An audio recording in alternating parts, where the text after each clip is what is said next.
Now, July Festival, of course, runs to Saturday to Newmarket when the big races run, the Darley July Cup, and that is due off at 246 furlongs is the trip. We'll start with Superlative Stakes of Group 2, then a handicap, then the Darley July, and a handicap, a Condition Stakes, a Nursery, and another handicap to end the card. 21 enter for the July Cup, the Absentee, Acceleration, Bated Breath, Dandy Boy, Elnowin, Jenky, Hawkeye the New, Hitchens, Who Fit, Krypton Factor, Librana, Mason, Sepoy, Serious Prospect, Society Rock, Soul, Strong Suit, The Checker, Hortensia Power, Reply After, and Fire Lily. 21 go to post. Let's hope the rain stays away. Bated Breath 3-1. 7 Society Rock. Strong Suit 8. He's got to be a doubt if any rain falls at all. 10s Hortensia. Power 12s. 12s Who Fit. Dandy Boy the same. 14s and bigger the rest. Yes, no Acceleration. He's not in there trying to do a Mozart and a Stravinsky, but he's not there. So who will strike the right sort of chord? Well, it would be fitting perhaps that Bated Breath should do it after so many of those Group 1 sprint near misses. Starting with a second in this race last year with Behind Dream Ahead, continuing with an agonising defeat behind the same horse in the Haydock Sprint Cup. And extended again when beaten fair and square on the day by Little Bridge in the King's Stand Stakes. But this is a high quality, consistent Group 1 sprinter. Let's pick up his win in the Temple Stakes at Haydock back in May. Unusually quick spring conditions. There he is in the Franklin colours, the Khalid Abdullah colours, right of picture now, bolting through the race, being engaged by Soul Power and finding plenty as the purple clear of Spirit Quartz and company. So look at that action. He's got a real fluent action for a sprinter, this horse, and top of the ground probably is a significant aid to his chances. He does go on an easy surface, but I think loads of rain on Friday would see this horse's price drift. I think it would see his chance drift, and it might, and I have no clue about this, it might even see his presence in the race jeopardised if it got really, really soft, because we've got York down the line, etc. But there are only so many windows of opportunity to get a Group 1, and Roger Charlton said, my job now is to make this horse a stallion, to make him a real marketable stallion. He needs to grab that Group 1 opportunity when it comes along. So he's got a great chance this weekend, provided conditions don't get too soft. 4 seconds in Group 1 sprints so far. Will it be fifth time lucky? Will the rain relent?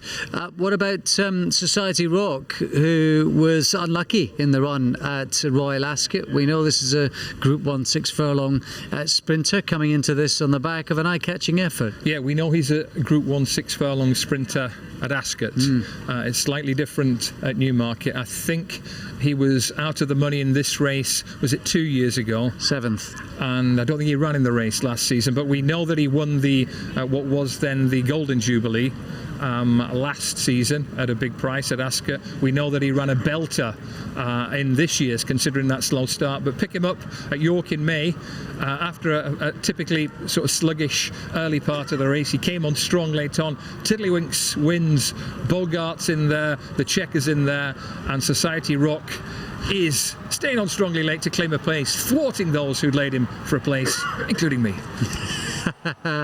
On the chin. That was in the Duke of York Group 2 contest, and it could just be that the hill will help his late flourish. What about some of the others? Librano back to form recently as well. He's got some course previous, hasn't he? Remember, he was a talented 2-year-old when he won a couple of group races over 6 furlongs, including the July Stakes, of course, as a juvenile.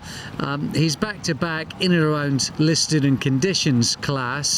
I guess the question has to be, despite being back to form, is he quite good enough? Exactly. Belting racehorse, pick up Who Fit, right in behind Librano with a big white face, running a dull race for all that it was 7 furlongs. That's not the real Who Fit. This is the real Librano, finding plenty, and that's what he's good at, racing on the speed and turning away challenges.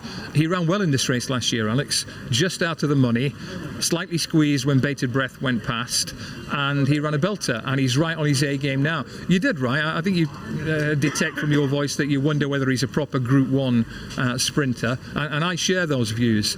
But this race could just cut up a little bit more. Remember, there's no Black Caviar. She is on her way back to Australia. There's no Moonlight Cloud, importantly, who is probably the best 6 furlong horse trained in Europe at the moment. And if the ground were to get soft and Bated Breath were to depart, etc., that would help the chance for Librano. He's a real easy to know, high quality sprinter. Is he a Group 1 sprinter? He might need 1 or 2 defections and a certain set of conditions to win it. Those conditions are yet to be confirmed. The final acceptors yet to be decided. Let's get some more of your emails now with Angus. Yeah, plenty of you have been in touch. This is Adila Barsi who says, how significant will the draw be in this year's renewal? And is Hoofit no better than a Group 3 horse, in your opinion? Let's see what Graham and Alex make of that. Yeah, the draw can be a factor, can it? So we've had 1 or 2 hard luck stories over the last 2 or 3 years, sort of what might have been. And of course, all of that is going to be dependent on the ground as well, fast to soft, where they end up.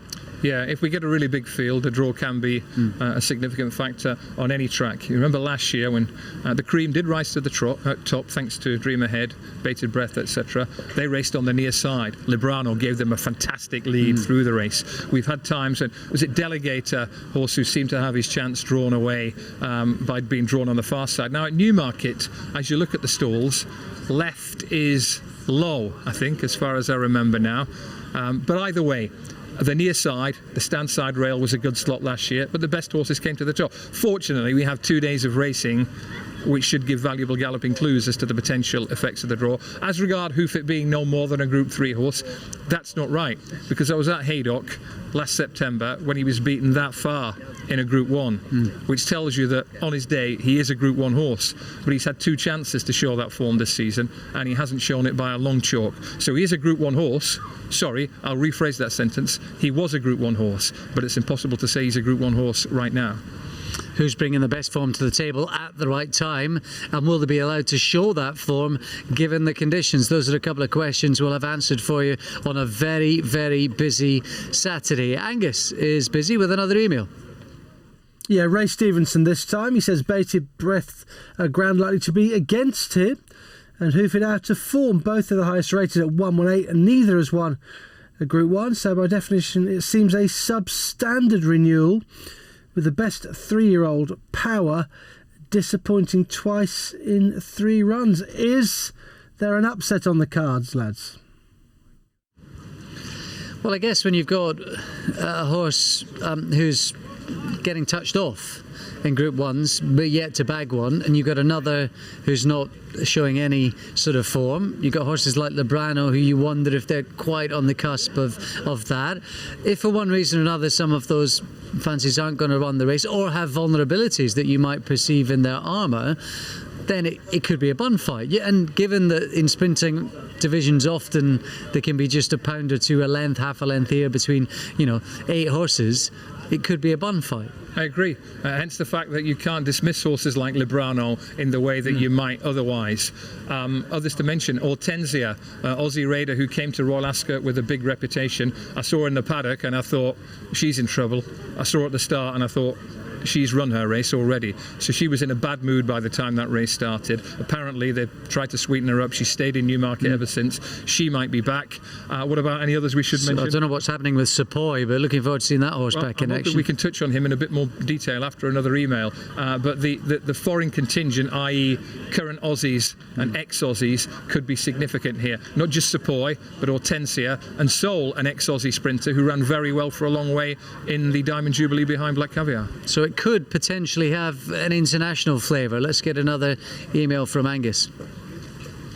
Yeah, I just add something about Sepoy. I spoke to Simon Crisford about Sepoy and he said this is it, this last run and then back to Australia for Sepoy, probably retirement.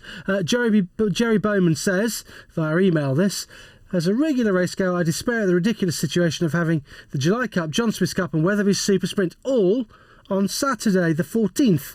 Is there any chance of changing this insanity, to put it in Jerry's words?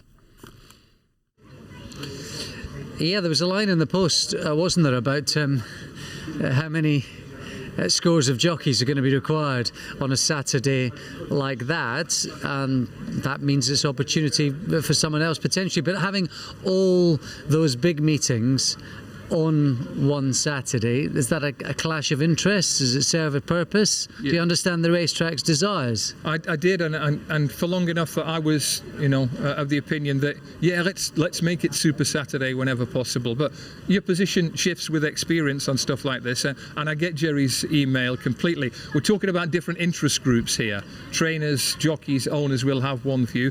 I suspect Jerry's talking from a fan's, a punter's point of view, and I get that completely. Because you will be sitting at home this Saturday watching Racing UK, flying through your paper like mad, thinking, what have I missed? What am I about to miss? It can come over as too much of a good thing.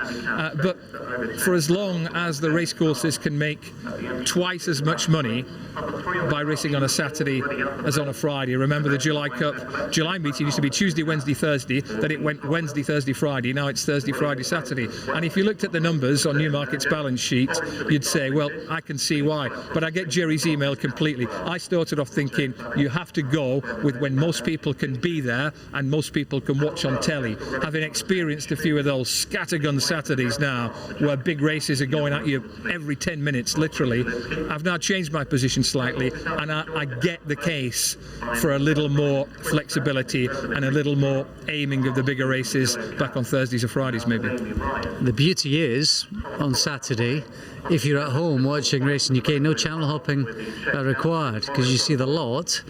That's Newbury and York and Newmarket, all on 432.